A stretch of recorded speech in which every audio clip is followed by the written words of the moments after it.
Тутунопроизводството е значајна индустријско производствена гранка за производителите кои се занимаваат посебно од овој пелагонискиот регион, а секако и за државата, ако се знае дека годишен девизен прилив во буџетот има преку акцизите од околу 100 милиони евра. За една недела, како што и ти најави, почнува откупот на тутунот. Разговараме со Кире Ристевски, претседател на Сојузот земјоделските здруженија. Ристевски, еве за една недела ќе ги отворат од 10 откупувачи пунктовите, што да очекуваат производителите и тутунарите. Први поздрав до вашите гледачи. На прагот сме на почетокот на новата реколта. Од вчера почнавме да ги заревируваме острите во институтот до крајот на неделата, така да после 17 може да почнат компаниите да купуваат тутун. Меѓутоа тоа е кој сака. А се обрзани со закон од 15 декември да ги отвора вагите сите 337 за да може да почне да го собира родот од новата реколта. Може ли да очекуваат тутунарите повисоки цени?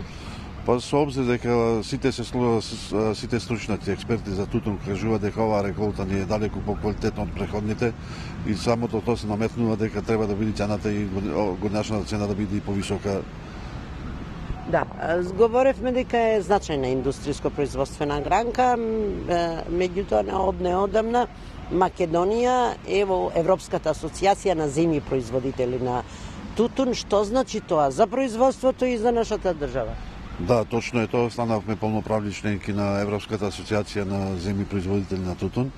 Првата покана ја добивме во април месец во Софија, бевме на работен состанок во кој ги поднесовме нашите барања за полноправно членство и на 19 септември во Неапол станавме полноправна членка на Сојузот на тутунски здруженија од Европа со земјите кои го произведуваат овој тутун. Ова за нас значи огромна предност заради тоа што со ова зачленување во Европска асоциација да ги браниме нашите интереси за самото производство на тутун. Значи гласот да се слушне од ова балканска мала земја, да го слушна гласот во Европа, па и во свето, дека во оваа држава се произведува многу квалитетен ароматичен тутун.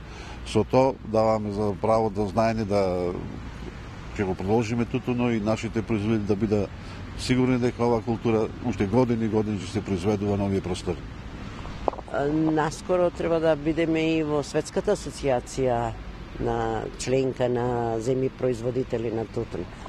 Да, сега бевме за 28 септември на покана од асоциацијата, Европската асоциација во Пловдив на денот на тутунот. Тука се сретнавме и со претседателката на Светската асоциација на земји производители на Мерцедес и тука стапивме во контакт и да станеме полноправни членки и на Светската асоциација.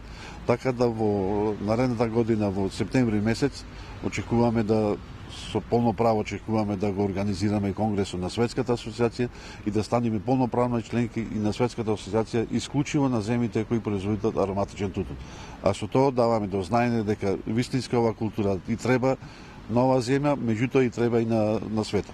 Колку е моментално исплатлив тутунот со оглед на тоа што знаеме дека младите многу за земјоделските култури не се и заинтересирани. Како да се заинтересирани? За жал, точно е тоа, младите не се заинтересирани за оваа култура, меѓутоа во моментов најдоходовна земјоделска култура е тутунопроизводството.